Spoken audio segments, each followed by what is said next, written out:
Guys, go shoot, go away.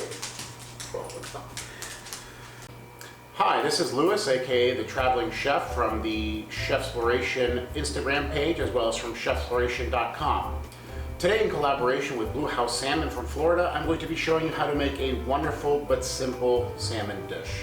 As you can see, I'm not in a professional kitchen like I usually am when I'm making these videos, and instead I'm in the comfort of my own home. And the reason for that is that this dish is perfect for when you're having one of those summer cookouts and you really want to try to impress your friends. So let's get started. First, we're going to start by portioning our fillet into more manageable pieces. Bluehouse Salmon sells farm-raised, sushi-grade quality that is antibiotic-free, hormone-free, and parasite-free. The fillet arrived with the skin on, scales removed, and deboned. I start off by cutting down the middle of the fish, separating the top loin from the loin and the belly down below. Fortunately, there is a convenient natural line along the muscle that separates these two halves of the fish, so just kind of cut right down the middle following that line to make your life easier. Although the belly is delicious in its own right, I find that it's a little too thin to properly cook on the grill. Now that I've set the salmon belly aside, I'm just going to portion out the top loin into roughly equal sections. Now that the salmon has been processed, we can start making our Arugula Pesto. First, start by adding about 2 cups worth of arugula into your food processor. And on top of that, add about 1 cup of shredded Parmesan cheese. Toss in 1 halved peeled shallot, and then go ahead and just squeeze about half a lemon's worth of juice into the food processor.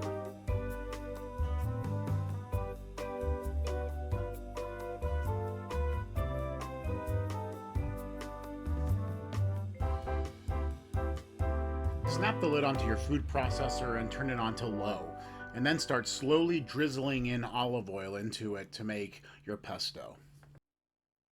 Once you've reached the right consistency, pop the lid off and check for seasoning. With our pesto now out of the way, let's start by making our spring pea risotto by mincing some shallots and garlic. Unfortunately, I forgot to film myself mincing the garlic. In a medium-sized saucepan, we're going to start by melting about 1/4 cup of butter, and then we're going to add our shallots and our garlic over low heat. Once the shallots become translucent, deglaze with about 1 cup of white wine and let that reduce. Then toss in your arborio rice. Slowly start ladling in hot vegetable broth into the risotto, a little bit at a time until the rice absorbs what's already there. Regularly check the risotto's doneness, making sure not to overcook the arborio rice or it's going to turn mushy. Add your green spring peas into the risotto before it is fully done, just to kind of help them warm up and get those flavors incorporated into the risotto.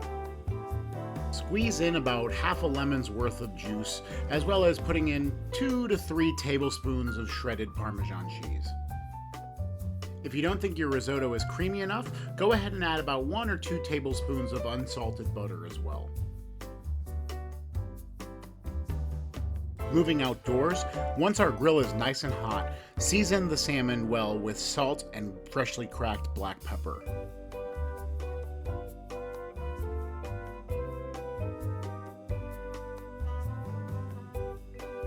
Spray down your grill grates with some good quality olive oil, or alternately you can soak a rag with olive oil and rub it against the grill grates.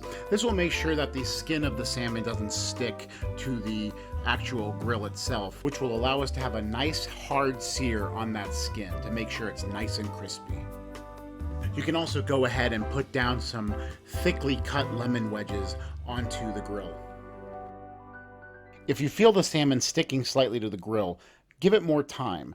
As the skin contracts from the heat and as it cooks, it will kind of naturally snap itself off of the grill.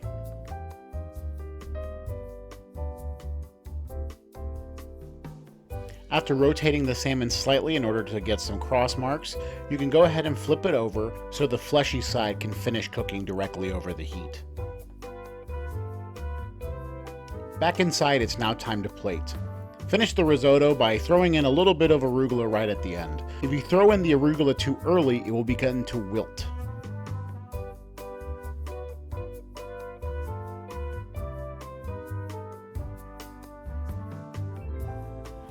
We're going to start by first making a small streak of the pesto towards the center of our dish. In the little crease in the pesto formed by the spoon, we're going to add our thick sliced grilled lemon.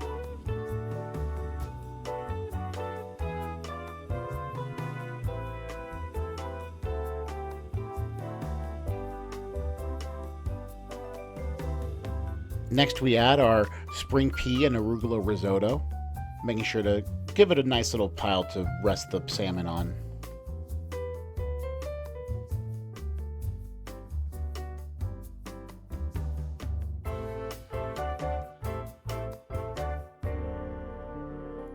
And lastly, we're just going to add the salmon here, just laying slightly off center from the risotto. Big thanks to Bluehouse Salmon for generously giving me such a large portion of their fish to try. This is certainly not the first time I've worked with farmed fish, so it's not a surprise to me that the quality is excellent. But more importantly, as overfishing becomes a bigger problem around the world, farmed salmon is an excellent way to sustainably eat fish.